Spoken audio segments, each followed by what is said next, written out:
Mtume anasema vipi atakapotokea matano duniani mambo hayo, vipi umma wangu utakuwa? Akasema hapadhihiri zinaa katika jamii, ila Mungu ataleta magonjwa na njaa, tena magonjwa ambayo hayakuweko katika umma wa kwanza. Wazazi wetu na vibabu vyetu vimekufa, hawajui kuna kitu kinaitwa ukimwi. Sasa njia ya ukimwi sio kondom. Watu wa magharibi hao shenzi sana. Watu wa magharibi utuletee vitu na sisi tukavikubali. Ndio ile aya aliyosema Sheikh, wa in yarau sabila rushd la yatakhidhuhu sabil, lakini wa in yarau sabila alghayy yatakhidhuhu sabil. Leo waislamu wengi mwana kondomu mfukoni, na kama nabisha tufunge mlango sasa hivi tufanye test kidogo, tupekuane mfukoni. Hakuna mwenye kondomu humu, hakuna mwenye hirizi humu, maana hayo ndio mabaya zaidi. Zina mabana, njia ya zina ni kuoa, lakini machafu kwa kuwa yamezidi ni kukemea zina. Lakini atakemea nani? Mashekhe wakubwa wote wamepumzika, hawana kazi, wametiwa mkononi, wamejiwa na hofu, haieleweki maradhi yaliyowakuta. Lakini wakisimama kwenye jukwaa, wanawachuoni warithi wa Mtume, mrithi wenye ndio wewe, wege mkubwa wewe. Mashekhe leo wamekuwa mabwana badala ya kuwa ni watumishi wa Uislamu, kama alivyosema Al-Habib. Kuna shekhe kule kwetu mmoja, ukimpa mkono unaofuata wewe mkono, yanaweka tu kwenye kiti chake, wewe unafuata kule kule, unaugusu kule kule, yeye hana mpango na wewe. Yanajiona manake ana ukubwa, hata Mtume ukubwa huo hana. Hawa hawatoke hata futi moja kufuata kwenda kueleza dini, hawana muda. Kuna watu wamesoma, wana maani, wana bala, hawana kazi kabisa. Sasa nani aseme kukemea zina? Na mtu anaogopa akikemea zina, kamata weka ndani. Kwa sababu zina ukatazi kufanya, kwanza unataka uanze kukataza vishawishi vinavyompelekea mtu azini. Ndio inavyokuwa. Sasa vishawishi vinavyokupelekea uzini ni mavazi.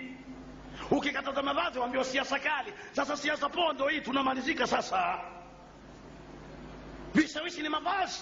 Mwanamume kamili inachemka, mwanamume rijali umewiva, uje avae mwanamke viguo vyepesi, matako yanacheza huku ndimbo ndimbo hivi. Ucha Mungu wenyewe upo jamaa? Kama siko wanatutafutia matatizo. Mwanamume inachemka hasa. Kuna watu gari zao hawashukumi Sheikh, ukipushi tu inawaka gari yao. Sasa kutwa ndani ya mji na mimi ukipenya hapa nakuta mbanga mbanga. Sasa unakwenda unasema inna lillahi wa... Sasa inna lillahi kila siku basi. Matokeo naanza mipango, salamu alaikum, upo uonekani, uko hapa, mambo si mabaya. Mambo gani? Ukushtuka mambo ya Ibilisi. Sasa hivi hana taabu, hana mushkeli, kwa sababu kasema nikimkosa mwanadamu huwa namngoja njia mbili, kwenye pesa na wanawake. Ibilisi lazima apate watu.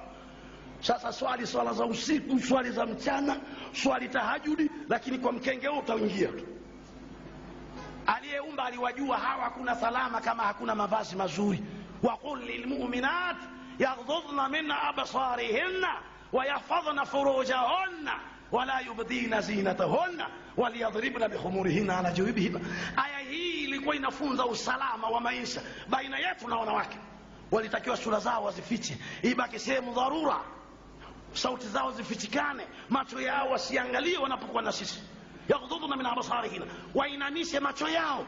Kwa nini? Aliyeumba anajua kuna hatari ya jicho la mwanamke, wewe huna hatari hiyo. Na ndio maana mwanamume ana jicho aina moja tu, hana macho mawili. Lakini mwanamke ana mawili. Kama utafutio una nenda kaangalie. Ana macho mawili, ana jicho la kawaida, ana jicho la kusudi lile waliumbiwa watumie wakiwa chumbani na mume. Hilo jicho kitazamwa na mwendo naanza kupungua. Wanayo wale macho yao fulani. Akikuangalia kama mtoto kapatwa na degedege, assalamu alaykum, unaanza wa alaykumus salam. Pana ucha Mungu, hakuna sunna wala bid'a, utakwenda na maji tu. Sasa alijua madhara yako wapi? Kwenye mavazi. Wahifadhi fariji zao, wasidhihirishe mapambo yao na wateremshe shungi zao. Leo mwanamke anapoonekana kifua, akaonekana mwanzo yale maota maziwa, ni afadhali kuonyesha kabisa makao makuu, kwa sababu hizi sehemu zina hatari. Lakini ni nani akataze? Mungu alijua ndiko kwenye matatizo. Wao wanasema usifanye zina mtapata ukimwi. Ziwia sababu. Sababu ya kuwa na watoto, kuwa na mke. Sawa sawa? Kama hujaoa watoto utapata. Yaani ukae peke yako, Mungu mimi nipe watoto wa kiume, utapata. Lakini sababu ikiwepo kamwomba Mungu akupe watoto. Sasa njia ni kuondoa sababu. Sababu ya zina ni kwa sababu ya mavazi. Na Mungu aliyeumba anawajua.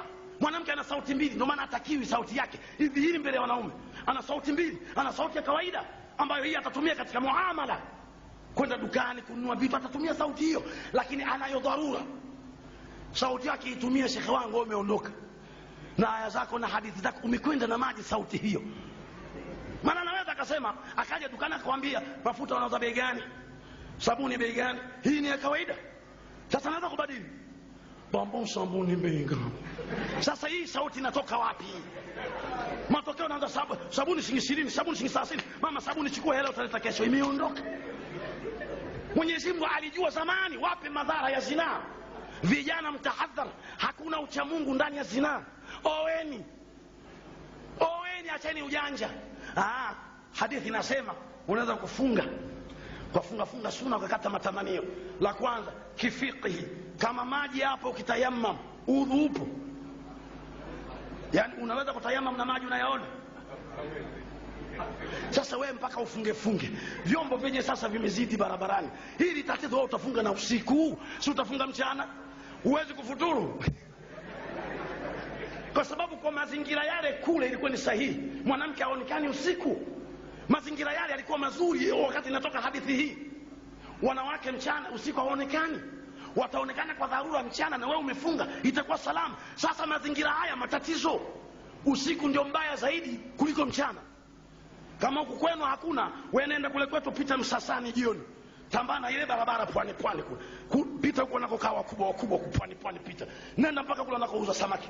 Majira ya saa 4 utashika adabu yako, tembea kwenye gari alafu simamisha gari, utakuta imevamiwa ile gari, utafikiri na sungu. Sasa teremsha kioo, ukute wale wanawake lugha wene kuambia babu mie angalia nini? Uchafu umedhihiri. Yani wallahi aaru thumma aaru. Ni aibu kusema nchi na mashekhe, ina walimu, ina wakatazaji wa zinaa. Sasa vijana mnaoswali muanze kazi moja msingi. Kwanza tuweke mazingira sisi tunayefuata ibada, alafu wale watatufuata sisi. Kwanza vijana waweni. Vijana wengi wanaswali lakini malaya. Vijana wengi mnaswali lakini masha Allah hamkamatiki. Kwa kwanza la msingi ni kuoa. Njia nyingine yote haipo. Njia nyingine yote utajidanganya haipo. Ni kuoa, tena zaidi ya mmoja, sio mmoja. Kwa kipindi kama sasa cha vurugu, oa zaidi ya mmoja. Unaoa kama 3 au 4 shekhe. Ndio. Ukiwa kijana unaoa 3, maana unajua kwamba kwa vyote hizi final ukichemka nazo utakuwa una nafasi ya kutoka nje, sio mmoja. Unaoa 3 au 4 tena tofauti. Huyu mnene, huyu mwembamba, huyu mweusi, huyu mrefu. Katika wale 4 lazima uchukue kifaa cha nguvu. Unachukua kifaa cha nguvu, mzigo hasa ukuondolee tabu. Sio unachukua tena bado macho nje. Ya maashara shabab man istata'a minkum albad falyatazawwaj. Kwa sababu gani? Fa innahu aghaddu lilbasar wa ahsan. Sasa ipatikani aghaddu lilbasari kama kile chombo chenye nacho si kizuri. Ili ipatikane aghaddu lilbasari lazima uchukue mzigo, kifaa cha nguvu. Alafu kinatimka kule chumbani kwako, unasikia raha. Uendi kucheza bao wala karata. Hataki kuita bana Selemani, anambia nasikia kama na mshipa riahi. Kumbe hakuna chochote, naona mzigo nikiuachia mtihani.